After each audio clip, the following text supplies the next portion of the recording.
Good afternoon, everyone. I am Pratik Gupta, and I am a faculty for Geography and Current Affairs. And in this series, I'm going to discuss a lot of things with you. So, first of all, let's get straight to the chase.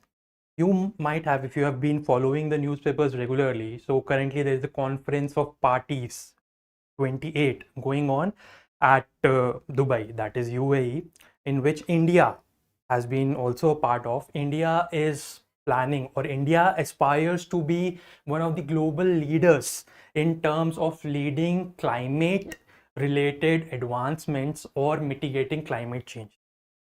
Now, climate change is a umbrella term. A lot of things come to mind, and it's not about just global warming. So related to that, although a lot of technological advancements like solar energy, electric vehicles, hydrogen, green hydrogen, blue hydrogen, all these parlances or all these terms come to our mind. But the thing is, the natural traditional habitat or the resources which we have, for which we don't need any technological advances, we just need to conserve them. We often forget about that. So for that, we'll discuss this very important topic today, that is wetlands. Okay. Now, wetlands, you might have all often come across this term. Now, the thing is that wetlands, often when we try to define it in geographical or environmental terms, it can be a little complex. So I'll try to simplify it for you. And just for your information, just please note this thing or this topic which I am discussing today, it just not just pertains to the UPSC aspirants. Even a layman, a common man, even one who has an interest in such things, in such topics, he can easily understand. And not only UPSC aspects I will discuss, but also if you be with me, if you try to focus, show a little interest, this will also help you attempt or appear, solve questions in exams such as SSC, in bank PUs, all these exams. So before we come to the definition of wetlands, we have to understand the term known as ecosystem. Okay. Now, ecosystem, again, seems like a very fancy term, but in simple terms, we have ecosystem is an amalgamation of biotic and abiotic factors. So biotic refers to the living organisms, plants, animals, primary producers, secondary producers, okay, and abiotic refers to the inanimate or non-living factors. That is, we have light, sunlight, we have air, the hydrosphere, the atmosphere, the lithosphere. So basically, if I draw a rough diagram, so we have a plant here, okay, and there is a sunlight. So we know the ultimate source of energy is the sun. So the sunlight or the sun's energy is essential for a plant or a primary producer to conduct photosynthesis. Okay.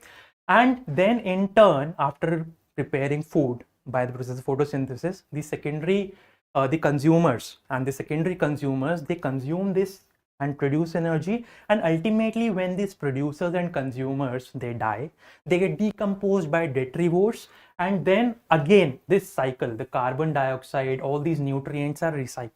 So it's a holistic system, and this is a very simplified example that I have given to you of ecosystem. The ecosystem is a much larger phenomenon than that. We'll not go into detail now. Coming to wetlands, when we talk about wetlands, basically wetlands, we have some terrestrial ecosystems,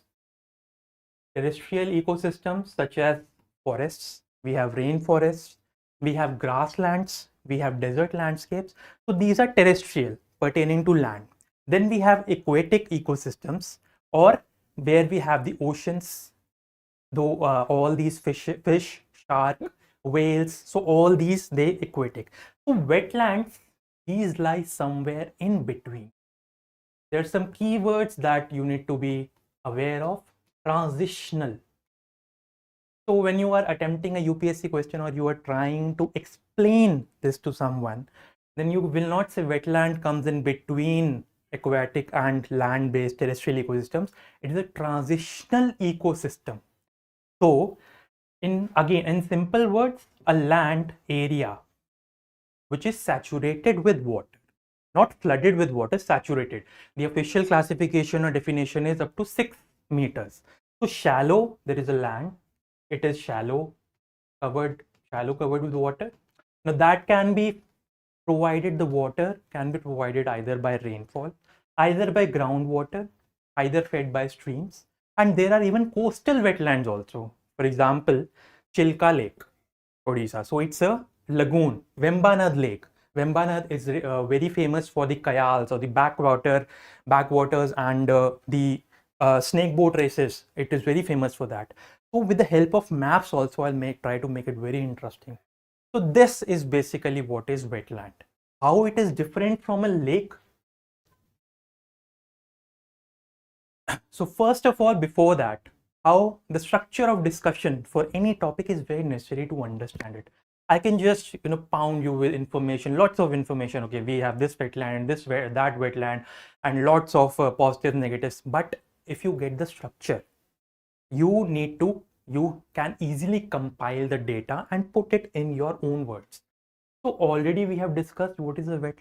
You can describe it as a transitional system, transitional ecosystem, or you can define it. You can use some keywords such as it can be an inland wetland or a coastal ecosystem or a lake or a marsh, fen, bog, swamp. So all these are examples of wetland. Okay, then we discuss the importance of wetlands. Again, why are we discussing wetlands? In the initial part, when I started the discussion, I told you, I mentioned the COP28. Why these conferences? The last COP was held at Sharm el Sheikh at Egypt. So why all these conferences? What is, and you might have heard about the famous activist Greta Thunberg. So she always, tries to coax the governments to take actions, firm actions against the climate change. Then we have threats and challenges. Fine. So what exactly ails the wetlands? Why are we not able to conserve the wetlands? Then methods of conservation. Then examples through maps, some pictures to make it interesting, holistic. And finally, prelims and mains oriented PYQs, some additional knowledge. Okay. So this is going to be our structure. So this exactly is the definition which you will find in a geography dictionary. Again, I have told you the basic keywords. So we have ecosystem and dominated by water, static or flowing, brackish or saline. So some keywords, if you know, like it's a transitional ecosystem. Okay, transitional. Then ecosystem. Okay, it consists of plants, flora and fauna, plants, animals. So an area which has developed a particular kind of ecosystem where the water is a primary contributor or primary determinant of the flora and fauna or the ecosystem of that particular area is classified as a wetland. Another example, I'll show you examples via images also. Then some terms. So what is a wetland? We have discussed the important terms. You might have come across this term, Ramsar Convention. So Ramsar, again, an objective type information for you. Ramsar is a place in Iran. So on 2nd February 1971, this Ramsar Convention was introduced. It's an intergovernmental treaty. Often in prelims, they ask like questions like this. Okay.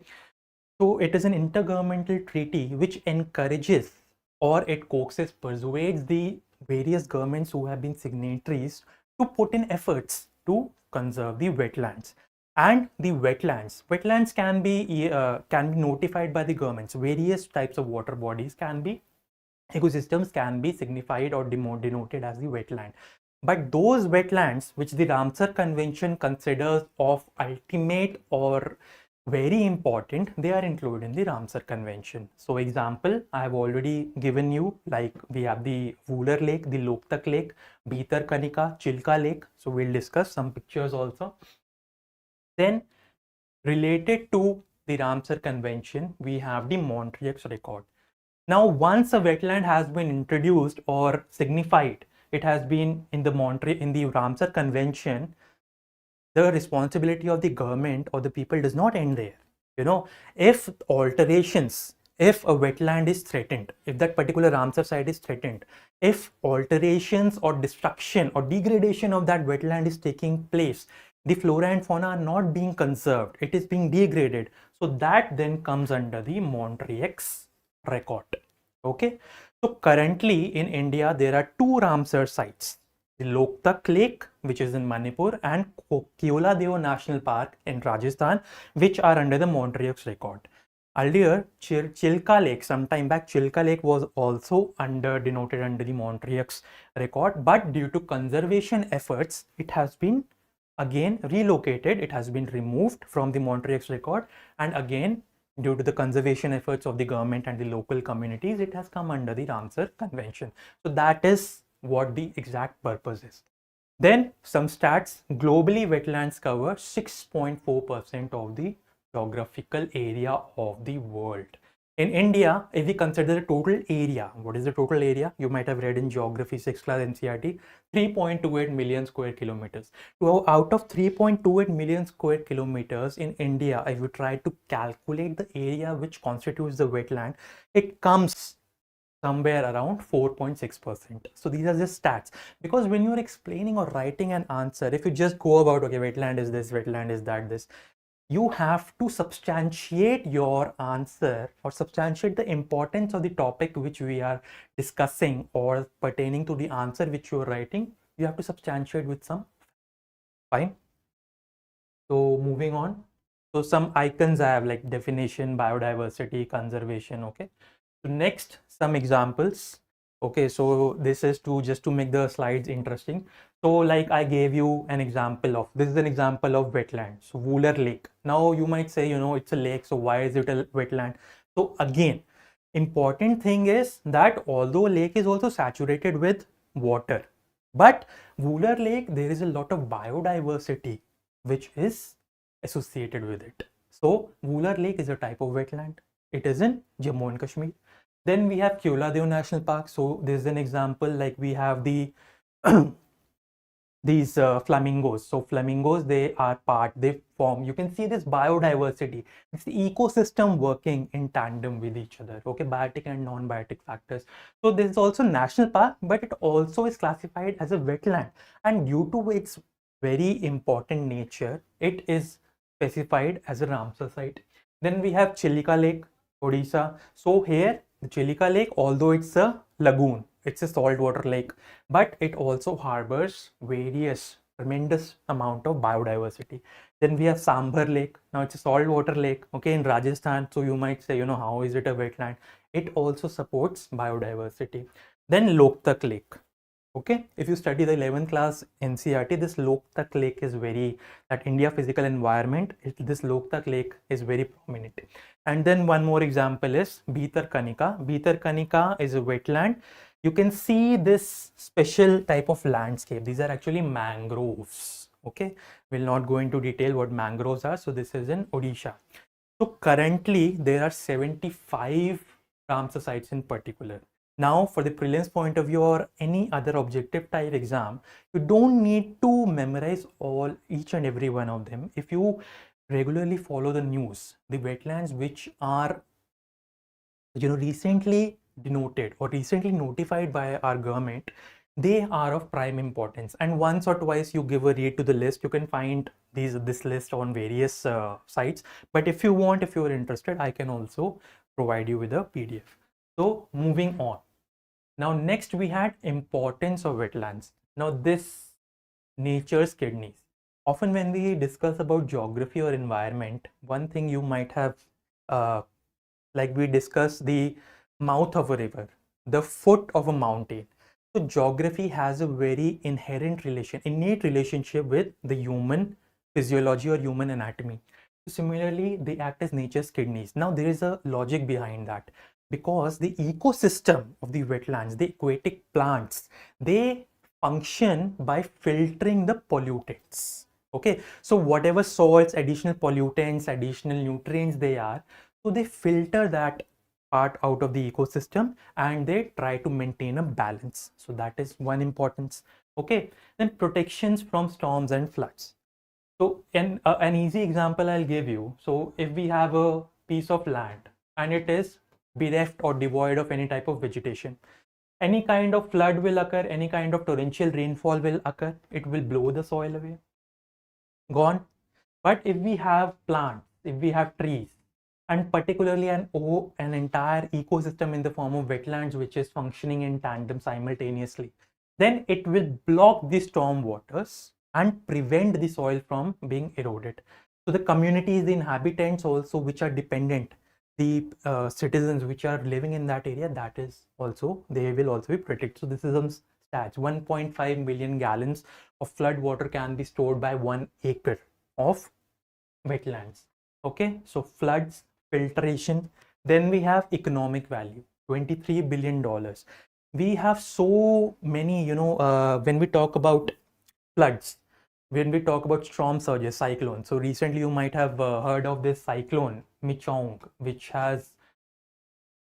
is affecting the eastern coast of India, that is the states of Andhra Pradesh and Tamil Nadu. So in that case, in or instead of protecting, instead of installing new infrastructure, making expenditure, tremendous amount of expenditure to protect those ecosystems, the wetlands come into existence. So we have natural facilities which will protect us, and they help us in preventing or avoiding excess expenditure. Habitat provision. So I've already showed you through pictures. So a lot of species, plants, animals, fish, shrimp, prawns. So all these, the wetlands provide them with habitat. And then mitigation of global warming. Now this is an interesting, how am I able to relate global warming with wetlands? So like I showed you by a rough diagram earlier, so photosynthesis, along with, apart from sunlight, carbon dioxide is also required.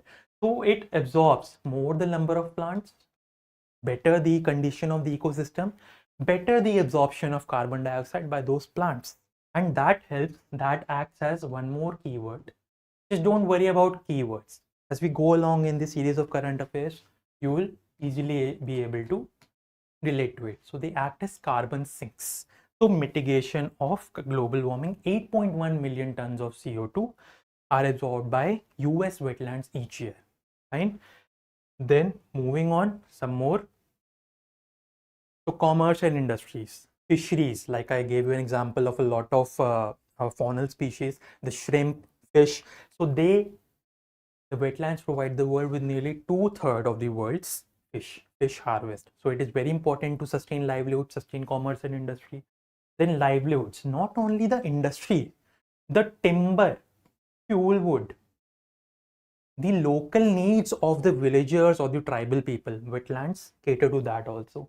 Over 1 billion people are depend upon them, and 40% of the world's species, they are harbored or they are sheltered by these wetlands. Then bountiful resources, not only fuel, not only fish, the genetic resources for medicines, hydropower, raw materials, even tourism and culture. Now, when we go to Chilka Lake, when we go to Keoladeo National Park, so these are very famous sites for the birds. Ranganathitu Bird Sanctuary, it is also a type of wetland, which is in Karnataka. So all these. Then cycling of nutrients. This example, rough example diagram I had shown to you. So that was an example of the cycling of carbon. So since the balance among nutrients have to be maintained, carbon is one nutrient or element. Then we have sulfur, phosphorus, nitrogen. So these wetlands, if properly maintained, they also help in the cycling and maintaining the balance between the nutrients. Okay. So now we come to the threats. So according to Wetland Degradation Report, 2 out of 5 wetlands in India have been degraded, and 40% even can't support the aquatic life. So this is just a stat, or to make you understand the gravity of the situation, right? Threats and challenges. So like, even if I don't tell you the points, now we have discussed, we have enough pretext, context in our minds so that you can form your own points. Unplanned urbanization. So we are concretizing, we are building roads, highways, unplanned settlements, so we are destroying the natural landscape. So urbanization example is Vadodara, which has undergone unplanned urbanization and has lost tremendous amount of wetlands, erosion. So this is dams. How do dams? This is slightly complicated, but try to understand. When dams are created, of course, the flow of water has to be maintained. So if any sediments are there in between in the flow of water, it has to be removed. So if that particular source or area is functioning as a wetland and you remove the sediments, you remove the substratum, which is harboring or sheltering or providing nutrients to the soil, wetland is destroyed. Example is Sundarbans, mangrove, West Bengal. Then inefficient waste management. So this is not any rocket science, you know. A lot of waste is just dumped, landfills. So wherever there is, you find water bodies or any other land, people just, there is no proper waste disposal mechanism. Then land reclamation. So it is similar to unplanned urbanization, but the thing is this concretization is an important keyword. So for example, now if we consider a wetland, it has soil, it has pores. So whenever water is drained, we have already discussed the importance of wetlands. So the water, the excess water is drained, it seeps down. But what will happen if we construct a road over that area? Now it is no more porous. Whenever rainfall, torrential rainfall takes place, whenever flooding takes place, storm surges takes place, they will just run off. They will create massive amount of unprecedented devastation. Right? Then threats, some more. So agriculture, of course, and you might have heard this a crop known as paddy or rice. So this rice requires standing water. So wetlands are an apt or ideal source for the farmers to conduct agriculture, but that will is destroying the ecosystem there.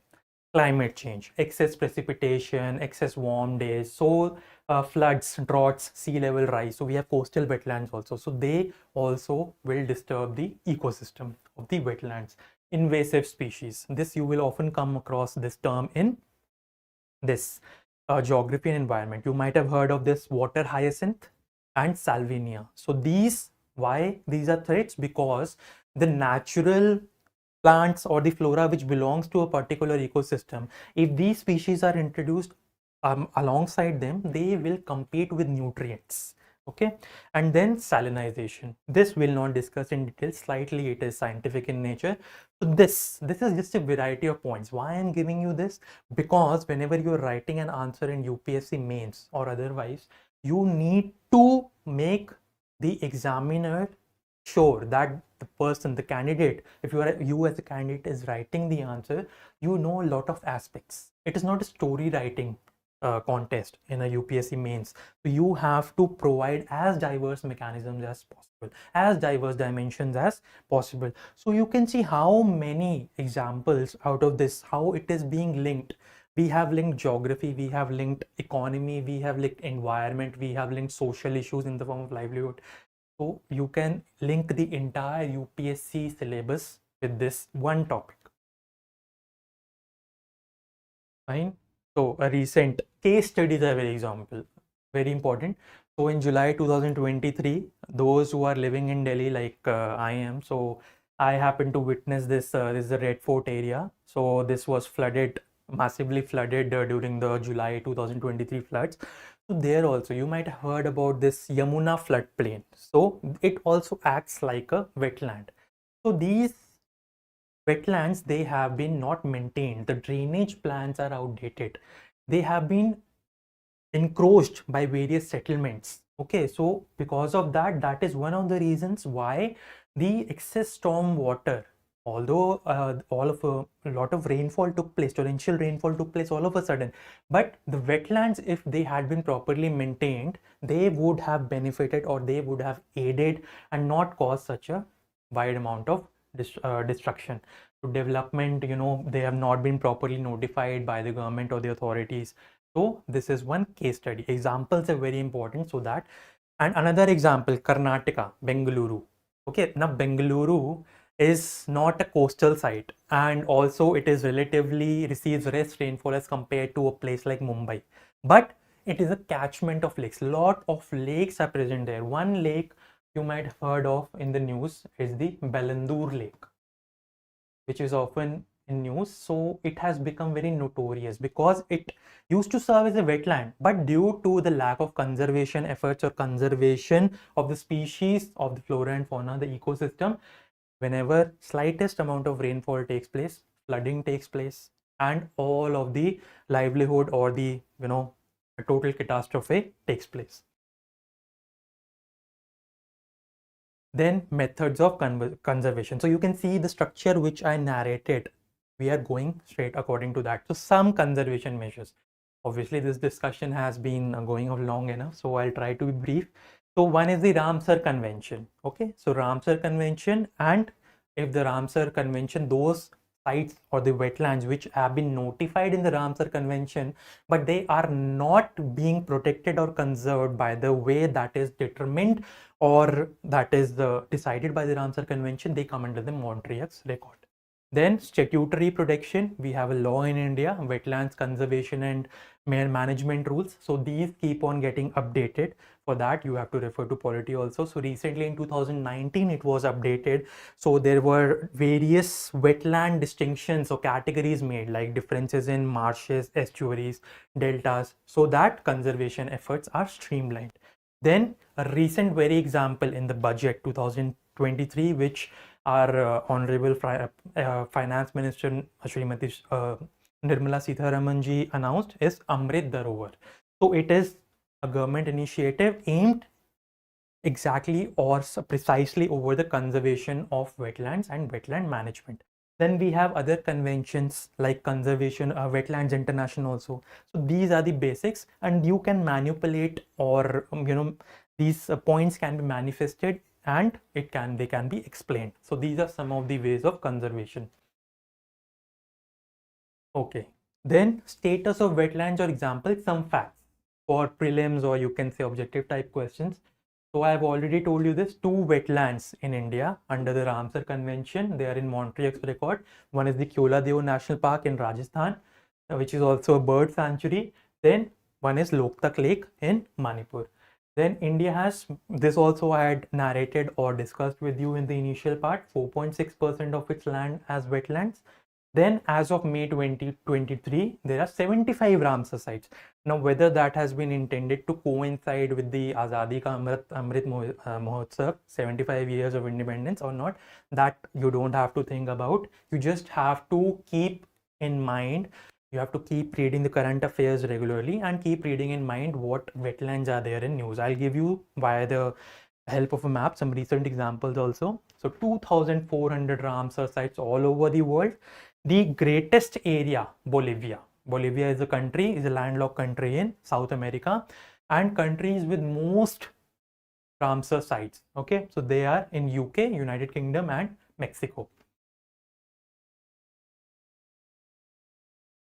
And if we talk about the countries besides India, okay, so you need to know what is happening in the world geography also. So here, this is an example of very important wetland, that is Pantanal.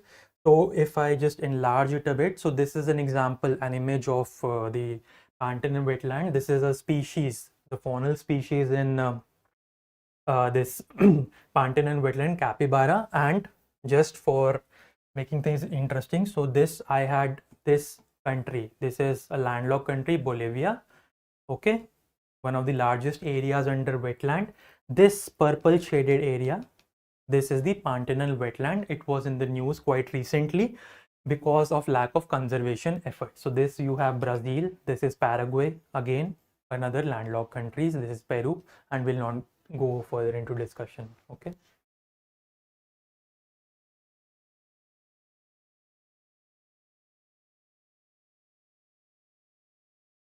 Fine. Another example, this is the Everglades.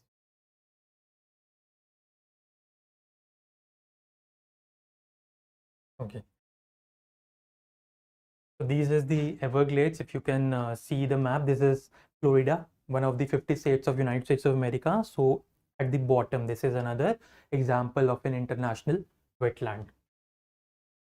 Okay. Now, slightly we are arriving at the conclusion. Now the interesting part. So far we have discussed so many things. So what is the, so prior to that, I'll just show you a map which I had prepared, or I'll show you at the end. So if we discuss the 2022 prelims question, so this was question like this: consider the following pairs which are currently correctly matched. So if you don't have any idea about the wetlands in news, or the wetlands which are the sites which are there, it is very difficult for you to answer this. And especially for the past 1 or 2 years, UPSC has eliminated the elimination method. So you have to be entirely, you cannot apply that jugaad or some technique to figure out or arrive at that answer. So if we discuss this, so Hokera wetland is in Kashmir, so this is incorrect. Renuka wetland is in Himachal Pradesh. Rudhasagar Lake, Tripura, is a wetland in Tripura, that is correct. And Sastamkota Lake is a wetland which is in Kerala, not Tamil Nadu. So the answer will be only two pairs. Okay, so I have just, you can pause the video and see, okay, whatever text explanation I have mentioned. Then another question, 2022, the initial part of the topic which I had discussed. So if rainforest and tropical forest are the lungs of the earth, similar, when the anatomy, related to the anatomy of the human body, so which one wetlands function its kidneys? Now you have to identify the answer. So let us go one by one and try to figure out the answer with our knowledge. Okay. The water cycle in wetlands involves surface runoff, subsoil percolation, evaporation. Now this does not connote or indicate any relation to the function of kidneys or purification, filtration. So we'll cut this answer out. Then algae from the nutrient base. So this is just an explanation or elaboration of the ecosystem services that a wetland is providing, but it is not correlating. This is true, but it does not pertain to the function of the kidneys. Okay, wetlands play a vital role in maintaining sedimentation balance. Again, no filtration of pollutants or elimination of pollutants. It is not being talked about there. Then aquatic plants absorb heavy metals. So this is exactly what the question demands from us. Okay, so the answer is D. So one sample question, there is mains oriented question. You can also note if you want. So this is, so now I'll not go into detail of the and elaborate the entire answer, how to analyze the keywords, but some keywords or some important points or words which you can highlight in order to, I'll give you a brief structure of how you can attempt this question. Okay, so the statement, this, they hold a significant place. We have discussed enough points about how they do so and what is the context of that. Then in the light of this statement, explain functions of wetlands. So this is one part, and then threats. So I think I've given you enough data in the slides. Even if you just mention those points, if you're short on time, you just mention those points and elaborate upon them, it will be, so you have to answer this in 250 words. So how you can start the answer? So there are this introduction you can write. You can write with the definition of wetlands. So that is one introduction. Either you can start with the definition of wetlands. The second point is you can give some stats like 4.6% area of the entire world that is covered under wetlands, or you can give the area or under the wetlands in India. Okay, and you can give, and like they are transitional. For example, you can give that wetlands are transitional ecosystems between the terrestrial and aquatic habitats, and they provide a lot of ecological functions. And then you start with the body. So the functions you may write easily. The functions, whatever we have discussed, like ecosystem services, okay, then habitat, then commerce and industry, then flood prevention, okay, medicinal resources, tourism, and so forth. Some stats you can give, like flood prevention, I had given you stats of gallons of water, and in US the stats I had given to you. Then the threats, if we have to discuss, Okay, threats we have all discussed. So one of the threats is agriculture. Okay, then we have erosion and sedimentation. Then we can talk about climate change. Okay, and since this is related to both physical and human geography or environmental geography, you can give a nice conclusion that stakeholders in the wetland conservation does not only involve the governments but also the participation, the local participation at the panchayat level, or the people have to come forward and conserve, aid the government or the community at large. So like this you can easily write a good answer. Fine.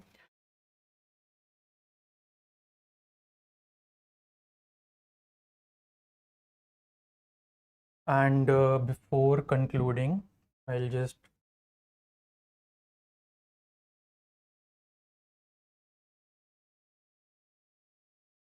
this is the map which I had created. So obviously it does not have all the 75 sites, but I have just tried to make a good color diagram. So you can see this. If the text is not visible, it does not matter. I'll just narrate it to you. So we have this Hokera wetland in Jammu and Kashmir, okay, which I discussed in the prelims question. Here we have Harike wetland. So you can, if you can see this rivers too, Satluj, Bias and Satluj. So there is a Harike barrage. Barrage is different from a dam. We'll not discuss that. But Harike wetland is there in Punjab. Then we have Renuka wetland. There is a Sirmaur district in Himachal Pradesh. So here we have the Renuka wetland. Then Sambar Lake in Rajasthan, which is also, some recent sites I have also included so that you get the gist and the importance of why we have to study the wetlands. So this Khijadia Wildlife Sanctuary in Gujarat, then Bakira Wildlife Sanctuary in UP, then Sirpur wetland in Madhya Pradesh, Sakhya Sagar in Madhya Pradesh. There was an important site which was much in news for the past 1 year, that is Kuno Palpur Sanctuary, where the cheetah was introduced. Okay, then we have Deeper Beel wetland in Assam, Loktak Lake Manipur, Rudrasagar, this purple colored is Tripura, Pala wetland in Mizoram. Okay, so we have Nagaland, Manipur, Mizoram, Tripura.